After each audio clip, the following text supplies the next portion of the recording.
Mafia 2 is it's a third-person action-adventure game set in a fictional city in the east coast of America during the 40s and 50s. It charts this guy, Vito Scaletta's, sort of rise into a life of organised crime along with his buddy Joe.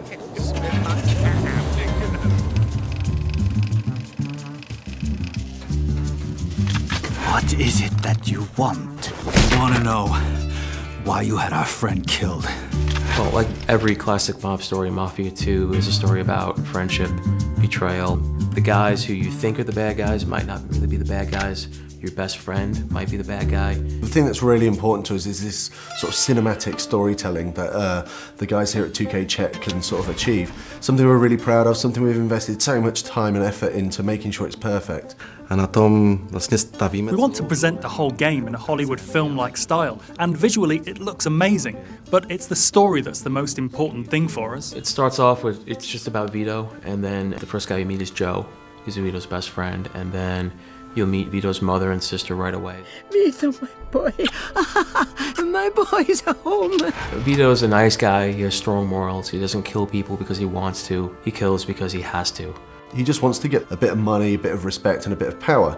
Vito doesn't aspire to be the Don. Here's your 300 bananas. I'm taking my cut as the middleman. Next time, you're on your own. All right. Thanks, Joe. When I first got the first version of the script, one thing that really stuck out was that it was a buddy story. It wasn't just one guy on his own doing what he wants. Like I said, I know people.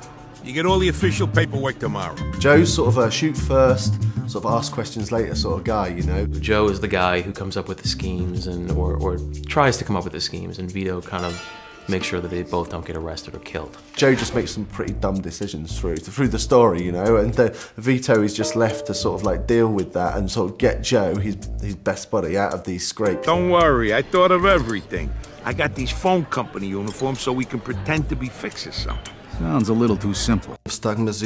Our goal was to build the relationship in such a way that it's clear to us, or to the player, that Joe is his best friend. Something like family, if not even more. We'll find you a job where you can make good money without killing yourself, all right? Music to my ears. Besides Joe Barbaro, there's a lot of other characters that Vito meets and interacts with and becomes friends with throughout the story. The first real mob guy you meet is a guy named Henry Tomasino, who gives you kind of your first big break. And then this guy named Eddie Scarpa, who's kind of similar to Joe in that he likes the booze, he likes the women. It's an open world city with a very strong linear story travelling through it, which is maybe a little bit of a different structure than we see with other open world games. With our game, the story is incredible, the dialogue is amazing.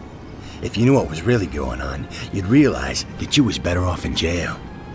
But that don't matter now anyway. What we wanted to chart was this guy's rise through the ranks of the Mafia.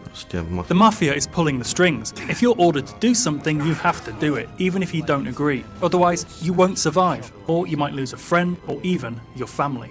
You're gonna do us all a favor, and if I refuse, you die. The life of a mobster isn't what it's all made out to be, you know. It's not all really glamorous, you know. It has some really bad things that happen to it, and we really explore that during the story. I think it's really interesting. People are going to really enjoy it. What'd you say your name was? Vito. I need someone to give him a little nudge. $10 a man. What if someone makes a fuss? Well, then you'll have to convince him otherwise.